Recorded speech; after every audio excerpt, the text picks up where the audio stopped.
VIP. Let's kick it. Ice, ice, baby.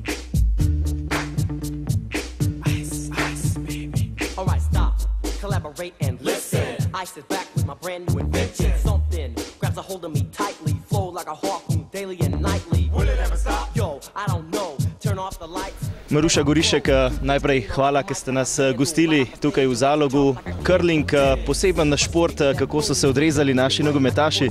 Za prvič moram reči, da zelo super, res. Ponovadi so bolj štorasti, ko pridejo prvič. Nekateri so bili kar natančni, rabite kakšne nove člane?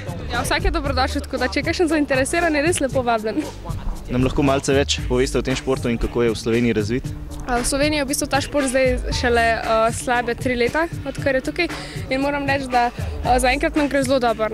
Pač žalost imamo bolj s termini, ko imamo zelo pozne ali pa zelo zgodaj zjutraj, in pa z ledom, ki je seveda hokejski, in s tem nimamo kaj narediti. Zdaj trudimo se, da bi dobili svojo dvorano, in če enkrat dobimo dvorano, se lahko pač zelo bolj razvije, kot se zdaj. Mi smo čez vikend mladinsko državno prvenstvo, kjer je bilo 6 ekip ženski konkurenci, 6 moški, in mladi so zelo zainteresirani za ta šport, tako da se nam ni treba bati za prihodnost. Koliko približno pa je zdaj igralcev curlinga v Sloveniji, ki jih lahko naštejete kot člane oziroma ki trenirajo? Mislim, da jih je registriranih okrog 180, s tem, da jih večina tudi kar redno trenira. Najlepša hvala. Jaka Igbejše, danes ste se preizkusili v curlingu, morda na prvi pogled lahek šport, ampak na ledu je vse drugače. Mogoče je res, kot ste rekli, lahek šport ali pa ne vem, kaj gledamo po televiziji, mogoče nam je smešno, curling, kaj je to zdaj, kdo to igra, ne? Pa priješ tukaj pa malo probaš, pa je kar zanimiva igra, tako da smo se imeli s fanti super, nasmejali smo se, par jih je tudi padal, ne bom omenil, zdaj ga gledam, ampak tako no, bilo je super. Kar natančni ste bili, verjetno ni prav nič podobno kakšnemu balinanju ali čemu podobnemu? Ne, čisto drugače je, že prvo kot prvo si na ledu, tako da moraš veliko bolj loviti ravnotežje kot naprimer pri balinanju in podobnih športih, ampak mislim, da nam je kar šlo, z vsakim metom je bilo boljše, tako da če bi ostali še mogoče nekaj časa, se ne bi vedeli, da smo prvič na ledu. Rokovanje z metlo vam gre kar dobro od rok? Ja, mislim, da smo tega vajeni od doma, tako da kaj čemo, ne. Na koncu izid 1-1, kdo bo dal za pijačo?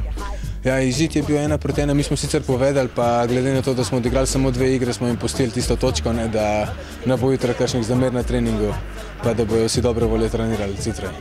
Najlepša hvala. Malenkost. Težko, ja? Ja, ročo bo. Dobro, dobro. Drgan! Stisar! Orak! Hej! Ja!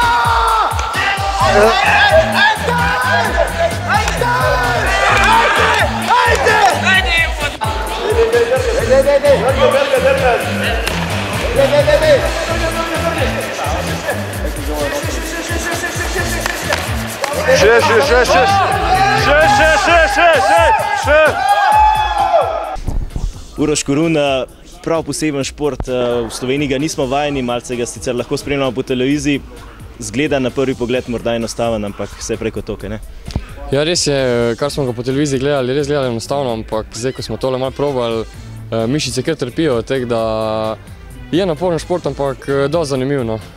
Tekle, če priješ z ekipo, s par fanti in zna biti kar zanimivo. V nogometu imate kopačke, imate štofalce, če se lahko tako izrazim, da vam ne drsi, tukaj zelo drseče, predvsem morate loviti ravnotežje. Ja, na začetku je bilo kar problemno, da smo malo potrenirali, nam je gospodična pokazala, ampak s časoma potem, ko pač se malo navadiš, je lažje, ampak res pa je, da mišice trpijo. Metla, dobro vam gre od rok? Ja, navajen sem od doma, zdaj sploh v tem času, ko ima punca bila noseča, sem mogel dosti čistiti, tako da sem kar navajen. Izid je bil 1-1, kar nekaj provokacij med samo tekmo smo videli. Bili smo boljši, realno. Prvo smo povedali in smo jim potem mogli pustiti še ostalim, da dosežejo to točko, da ne bomo šli skregani domov. Hvala.